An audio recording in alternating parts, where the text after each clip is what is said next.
जैसा कि आप सभी जानते होंगे कैसे अभी के समय बहुत से हिंदू गुरुजी प्रभु यीशु मसीह के नाम का मजाक उड़ाते हैं और मसीह लोगों पे झूठे आरोप लगाते हैं। लेकिन आज हम आपको बताएंगे कैसे प्रभु यीशु मसीह के दास ने ईसाई विरोधी को बाइबल से ऐसा सामर्थ्य चैलेंज दे दिया जिसे सुनकर सचमुच ईसाई विरोधी की आंखों में आंसू आ गए। और जब उस प्रचार को सुनोगे तो प्रभु यीशु मसीह आप सभी से बातें करेंगे, इसलिए आप सभी उस प्रचार को पूरा जरूर सुने। आप उस प्रचार को सुन सकते हैं। क्रिश्चियन लोग प्रत्येक हिंदू को पर महीने 500 रुपए दे रहे हैं धर्म परिवर्तन करने का।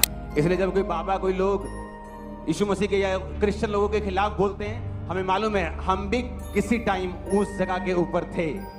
मैं भी और तुम भी, हम सब उस जगह के ऊपर थे और परमेश्वर का विरोध करते थे। और आज हम कहाँ हैं? अगर आज हम वहां हैं तो परमेश्वर उनको भी वही ले आएगा जहां मैं हूं, जहां आप हैं।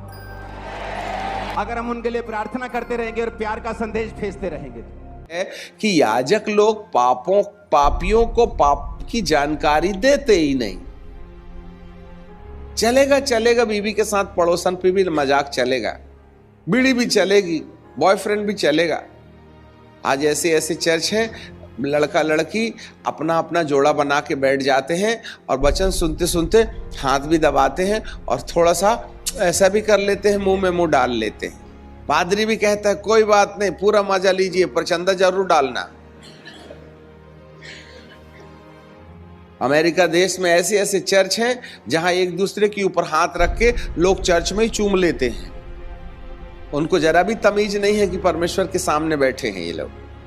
और ऐसे चर्च में भीड़ बहुत होती है और सबसे धनी चर्च होता है वो, क्योंकि पाप करने वाले दिल खोल करके पाप करते हैं और दिल खोल के दान भी देते हैं। सॉरी टू से आज पाप की जानकारी देने वाले महंत धरती पर नहीं रह गए। यही कारण है कलीसिया को पाप की जानकारी नहीं है। क्रम बाद में क्षमा ही नहीं मिले तो आके क्या करूंगा। ऑलरेडी मेरे बैठने की जगह में बिल्ली की चिचरी है, मैं नहीं बैठता, उससे मेरा गाउन खराब हो जाएगा। अरे बीड़ी मसीह हो, अपने दिल में यीशु को पुकारोगे, तुम्हारे गंदे सिंहासन में बैठेगा क्या? पहले बीड़ी का इंतजाम करो, पहले बॉयफ्रेंड गर्लफ्रेंड का इंतजाम करो, पहले मोबाइल का इंतजाम करो, तभी ना धर्मी बनिएगा, तभी ना यीशु आएगा। आके करेगा भी क्या? अरे काले कोट वाले को ऐसे निकाल देगा क्या, पाप जाने माने बिना? आज बहुत से लोग परमेश्वर को खोज रहे हैं, बीमारी जानते ही नहीं। एक डॉक्टर साहब बैठे थे, ये बीमार गया और कहने लगा डॉक्टर साहब अच्छा नहीं लग रहा है। बोले क्या बीमारी आ गई है? कौन सी बीमारी? बीमारी हो गई, अच्छा नहीं लग रहा है। पता नहीं अच्छा नहीं लग रहा है। अरे तो तुमको समस्या क्या हो रही है? अब मैं क्या बता दूं, तुम्हारे पास 1760 प्रकार की मशीन है, तुम ही लगा के चेक कर लो, मेरे को अच्छा नहीं लग रहा है, मेरे को क्या हो। अरे तो क्या दुख रहा है? पेट दुख रहा, कि कमर दुख रहा, कि सिर दुख रहा, कि चक्कर आ रहा, कि उल्टी जैसा लग रहा, क्या? डॉक्टर साहब कुछ समझ में नहीं आ रहा है, पर अच्छा नहीं लग रहा है। तो डॉक्टर कहेंगे ये वाली बीमारी का इलाज मेरे पास में नहीं है, तू तो दिमाग वाले हॉस्पिटल के पास में जा, अर्थात मेंटल हॉस्पिटल। तुमको मालूम भी तो हो पेट दुख रहा है, पता चला पेट में बीमारी और घुटने में मशीन लगा लिया उसने। तो कहीं पेट की बीमारी घुटने में तपास करके आएगी क्या? आज लोगों को मालूम ही नहीं है क्या बात के लिए प्रभु को खोजना है। हम परमेश्वर को खोजते हैं, खुद को नहीं खोजते। और धरती में 90% लोग, नहीं 90 नहीं 99% लोग परमेश्वर को खोजते हैं, पर मिलता नहीं। जिस दिन मिल जाएगा ना, जिंदगी के हर प्रश्नवाचक चिन्ह शून्य हो जाएंगे।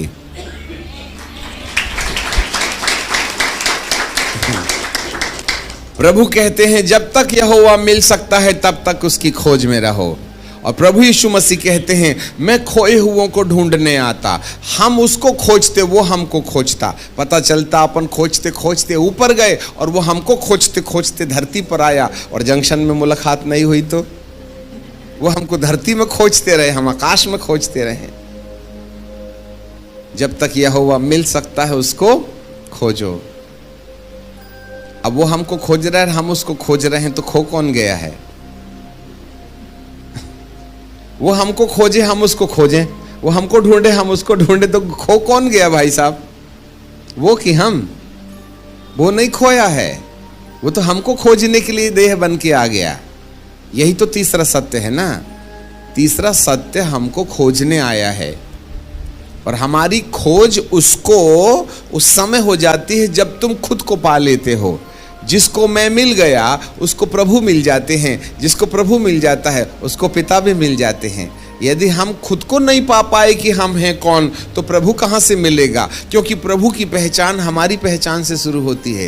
ये लंगोट लगा के बर्फ में बैठे बेचारे खड़ेश्वर महाराज एक पैर में 6 साल से खड़े हैं, उनको भगवान मिला क्या?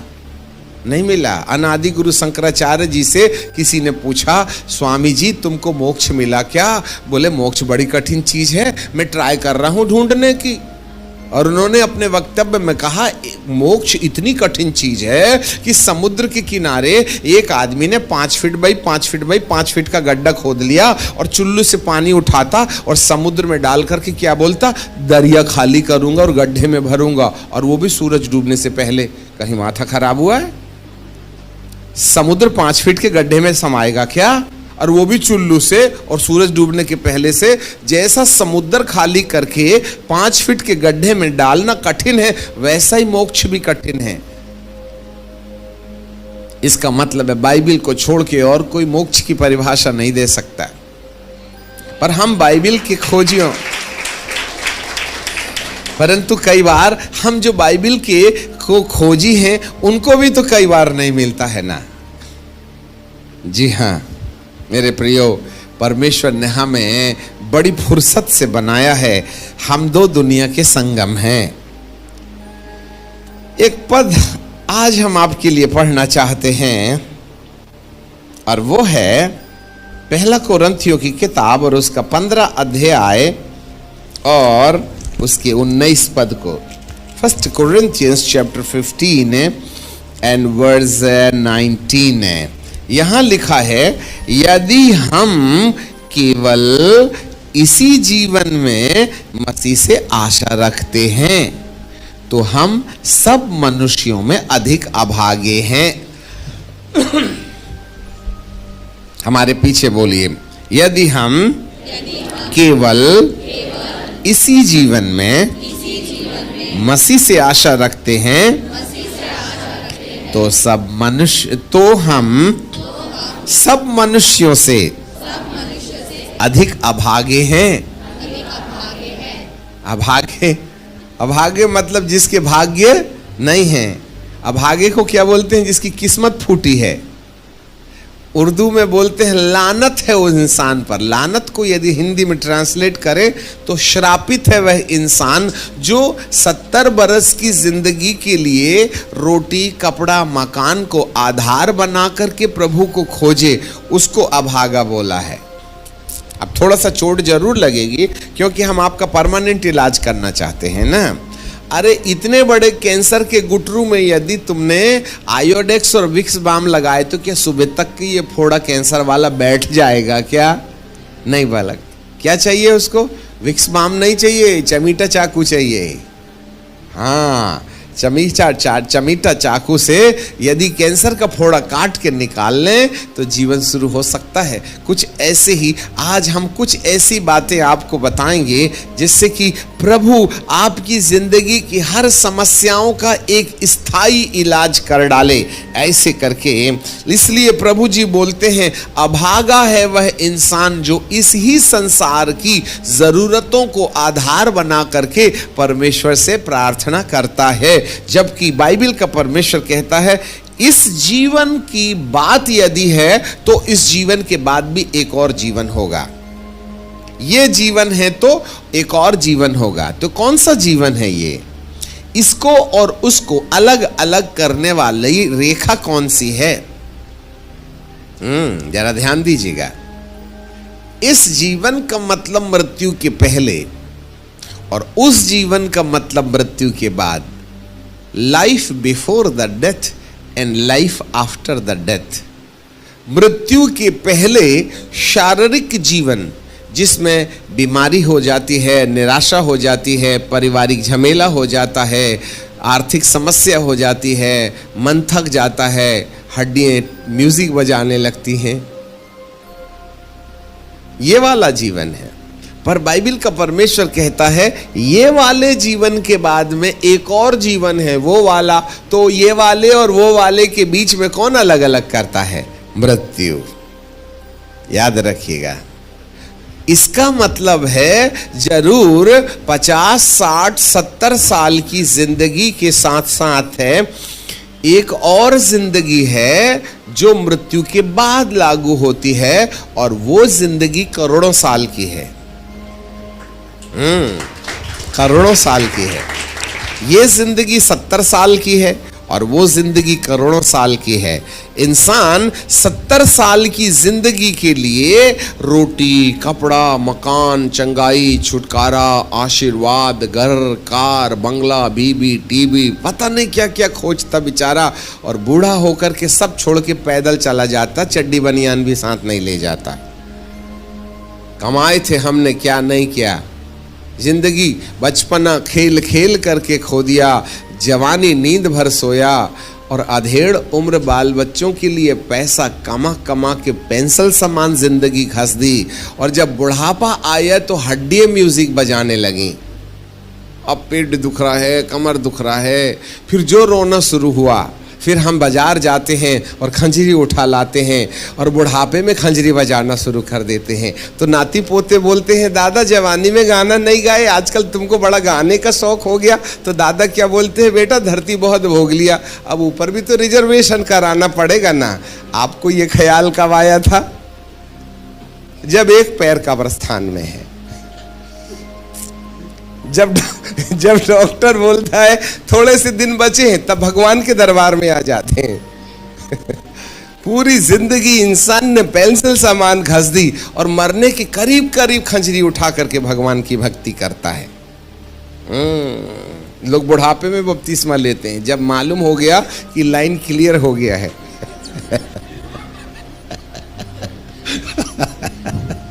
हालेलुया। तो ऐसे लोगों को तो अभागा ही न बोला है। तुम्हें बिल्कुल आखिरी में याद आती है कि एक और जिंदगी है। अभी तक हमको, जब तक नाती नतरे नहीं हुए थे ना, तब तक हमको लगता था जिंदगी यही है। शादी तो कर दी बेटे की, बेटा जल्दी से पोता दिखा दे।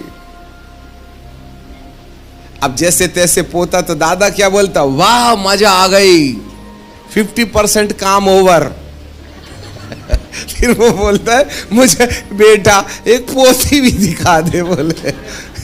तो पोती भी आ गई। तो फिर बुढ़ा बाबा क्या बोलते हैं, हे प्रभु अब सब देख लिया, तू तो अब अपने पास बुला ले। तो प्रभु कहते हैं, यही देखने पैदा हुआ था क्या?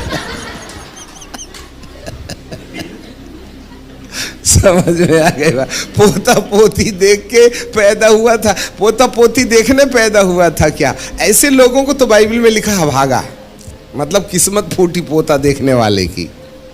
हमें मालूम ही नहीं हम पैदा किया बात के लिए हो गए। मेरा परमेश्वर हमको इस धरती के अंदर 6वें दिन बड़ी फुर्सत से इसलिए थोड़ी बनाया था कि पोता पोती देख के मर पड़ो तुम। चंगाई के ड्रम बजा रहे, आशीर्वाद का, नौकरी और चाकरी का। ठीक है, ये 70 बरस की जिंदगी में काम आता है, परंतु एक और जीवन है, उसके बारे में भी तो चिंता करो। मृत्यु के बाद वाले जीवन की भी तो चिंता कीजिएगा। और जिस समय मृत्यु के बाद वाले जीवन की चिंता में सफल हो गए ना, तो ये वाली चिंता के जितने भी प्रश्नवाचक चिन्ह हैं, बिना भगाए भाग लेंगे। जो अपनी जिंदगी में प्रभु परमेश्वर क्या बात के लिए धरती पर पैदा किया, हम कैसे परमेश्वर की इच्छा पूरी कर लें, यदि हम इसमें सफल हो गए, तो जितनी भी असफलता हमारे शारीरिक जीवन में है, चाहे बीमारी से जुड़ी हो, चाहे परिवार से जुड़ी हो, चाहे धन व्यापार से जुड़ी हो, चाहे नींद नहीं आने वाली समस्या हो, चाहे ये समस्या हो, वो समस्या हो, सारी समस्या जड़ पीड़ से उखड़ जाएगी। आप इस वीडियो को छोड़ के ना जाए, आप इस वीडियो को पूरा जरूर देखें। जैसा कि आपने वीडियो में देखा कैसे प्रभु यीशु मसीह के दास ने मसीह विरोधियों को बाइबल से सामर्थ्य जवाब दिया और प्रभु यीशु मसीह का वचन कहता है तुम बुराई के बदले बुराई ना करो लेकिन बुराई को भलाई से जीत लो। और प्रभु यीशु मसीह का वचन कहता है तुम सत्य को जानोगे, सत्य तुम्हें स्वतंत्र करेगा। इसलिए आपसे कहना चाहते हैं आज हर एक ईसाई विरोधी और हर एक हिंदू गुरु जी हमारा इसलिए विरोध करते हैं क्योंकि ये सत्य है जो कि हमारा प्रभु यीशु मसीह है नहीं जानते। जिस दिन सत्य है जो कि हमारा प्रभु यीशु मसीह है जान लेंगे उस दिन यह भी प्रभु यीशु मसीह का प्रचार करने लगेंगे। और प्रभु यीशु मसीह का वचन कहता है ईसाई विरोधी के बारे में शैतान ने इनकी आंखें अंधी कर दी है ताकि सत्य जो कि हमारा प्रभु यीशु मसीह है ना पहचान सके। इसलिए आपसे कहना चाहते हैं आप हर एक ईसाई विरोधियों के लिए विशेष प्रार्थना करें क्योंकि परमेश्वर का वचन कहता है जो कुछ तुम प्रार्थना विश्वास से मांगोगे वह सब कुछ तुम्हें मिलेगा। और प्रभु यीशु मसीह का वचन कहता है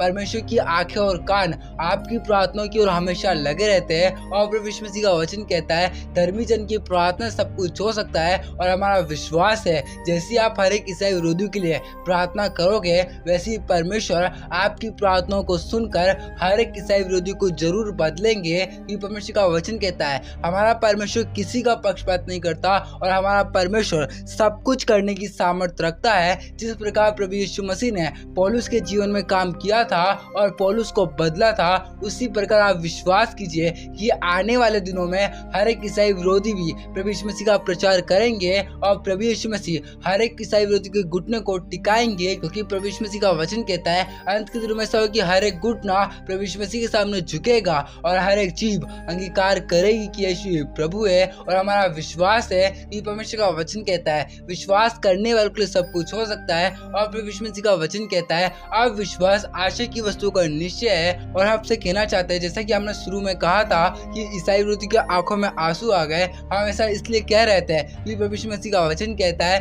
विश्वास करने वालों के लिए सब कुछ हो सकता है। और हमने ऐसा विश्वास के द्वारा कहा था कि परमेश्वर का वचन कहता है परमेश्वर ने कहा है अगर तुम्हारे अंदर विश्वास हो तो तुम इस पहाड़ से कह दो कि समुद्र में पड़ जाए तो पड़ जाएगा। और प्रभु यीशु मसीह का वचन कहता है तुम जगत में जाओ लोगों को चेला बनाओ पिता पुत्र पवित्र आत्मा के नाम से बपतिस्मा दो देखो मैं जगत के अंत तक सदैव तुम्हारे साथ हूँ। इसलिए आपसे कहना चाहते हैं आप और मैं प्रभु यीशु मसीह का प्रचार करते जाए। आप अपने घरों से बाहर निकलकर अपने स्मार्टफोन्स के द्वारा प्रभु यीशु मसीह का प्रचार करें ताकि परमेश्वर आपके जीवन में भी और उन लोगों के जीवन में भी जो आज प्रभु यीशु मसीह को पत्थरों की मूर्तों में ढूंढते हैं उनको भी एक बड़ा चमत्कार कर सके। और प्रभु यीशु मसीह ने हमें इसी काम के लिए चुना है और हमारा विश्वास है जैसे आप हर एक ईसाई विरोधी के लिए प्रार्थना करोगे वैसे ही परमेश्वर आपकी प्रार्थनाओं को भी सुनेंगे। और प्रभु यीशु मसीह आपके हर एक क्षेत्र में एक बड़े बदलाव को और एक बड़े सामर्थ्य काम को करेंगे। ये परमेश्वर का वचन कहता है जब हम ऐसा करते हैं तो हम अपने स्वर्गीय पिता की संतान ठहरते हैं और जब हम परमेश्वर का आदर करते हैं तो प्रभु यीशु मसीह हमारा आदर करता है। और बहुत से ऐसे लोग कहते हैं कि प्रभु यीशु मसीह धर्म बदलता है, उन सभी से हम कहना चाहते हैं प्रभु यीशु मसीह का वचन कहता है चोर किसी काम के लिए नहीं आया लेकिन चोरी करने घात करने और नष्ट करने आया है। लेकिन प्रभु यीशु मसीह अनंत काल का जीवन देने के लिए आए हैं और बहुत आयत का जीवन देने के लिए आए हैं। और प्रभु यीशु मसीह धर्मियों को बुलाने के लिए नहीं लेकिन पापियों को बुलाने के लिए आए हैं ताकि पापी व्यक्ति भी नाश ना हो लेकिन अनंत जीवन को प्राप्त कर सके। और हमारा विश्वास है कि आप हर एक ईसाई विरोधी के लिए प्रार्थना करोगे और प्रभु यीशु मसीह आपके जीवन में भी एक बड़ा चमत्कार करेंगे क्योंकि परमेश्वर का वचन कहता है परमेश्वर के लिए सब कुछ संभव है और जब वो काम करना चाहे तो उसे कौन रोक सकता है। और हमारा विश्वास है कि परमेश्वर मसीह का वचन कहता है सो विश्वास सुनना और सुनना मसीह के वचन से होता है। इसलिए हमारा विश्वास है जैसे आपने इस प्रचार को सुना है तो प्रभु यीशु मसीह पर आपका विश्वास और अधिक मजबूत हुआ होगा और आप हमें विश्वास के साथ सब्सक्राइब भी कर ले। क्या पता एक प्रभु यीशु मसीह का वचन आपकी पूरी जिंदगी को बदल दे। और आपको ये वीडियो कैसा लगा आप हमें कमेंट में जरूर बताएं। और प्रभु यीशु मसीह आपके साथ है और आप और मैं प्रभु यीशु मसीह का प्रचार करते जाए। परमेश्वर आप सभी को बहुत आशीष दे।